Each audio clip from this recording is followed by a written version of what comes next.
Good afternoon, everybody, and welcome to the Monday edition of the Israel Brief.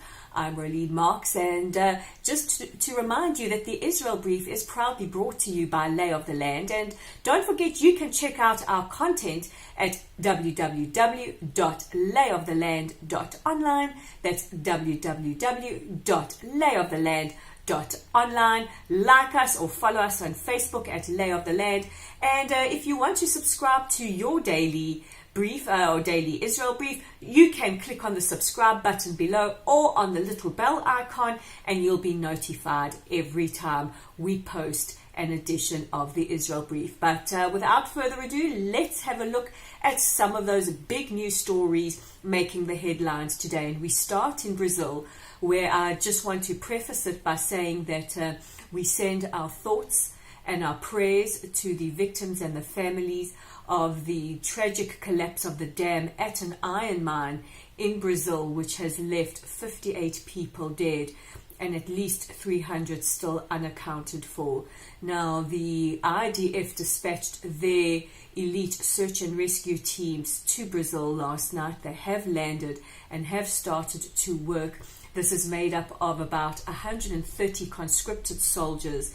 And just to remind viewers that the IDF and other NGOs are often dispatched by the government of Israel to various disaster zones around the world, even to countries where we don't have formal diplomatic ties, to aid those countries with search and rescue efforts, and sometimes even PTSD counseling, and also sadly sometimes helping to identify those that have been lost.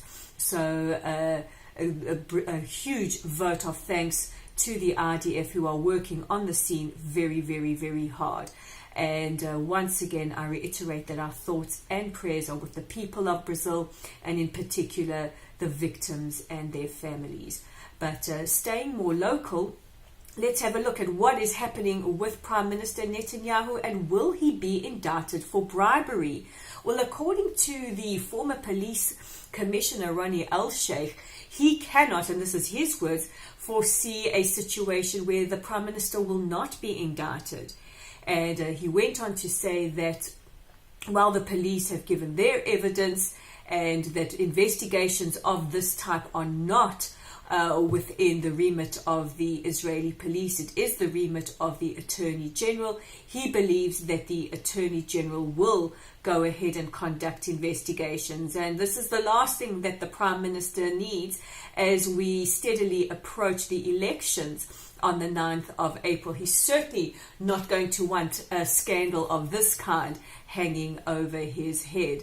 But while he begins his politicking for the elections on the April 9th, Prime Minister Netanyahu hasn't been short of work. In fact, he will be convening a summit next month with the Visegrad countries. This is Hungary, Slovakia, Czech Republic, and Poland. Maybe in some people's opinions the more right-leaning of the European countries, and this is to try and counterbalance the anti-Israel bias at the EU, which we have seen in some of the resolutions and statements coming out of Brussels.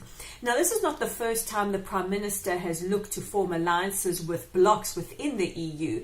He also has formed blocs with the Baltic countries, also to strengthen these ties so that we have an increased strength or increased position against bias coming from the European Union. And while we're on the subject of these countries, I just want to single out the Czech Republic, a great friend of the State of Israel, not only because they are moving their embassy, albeit in stages from Tel Aviv to Jerusalem, but they have been strongly supportive of Israel and the Jewish people, in fact releasing a statement over the weekend saying that the Czech Republic will officially adopt the international definition of anti-Semitism. And a day after International Holocaust Remembrance Day, it is a very, very welcome decision indeed. So I am Rolene Marks. This is today's edition of the Israel Brief, and I look forward to chatting to you tomorrow.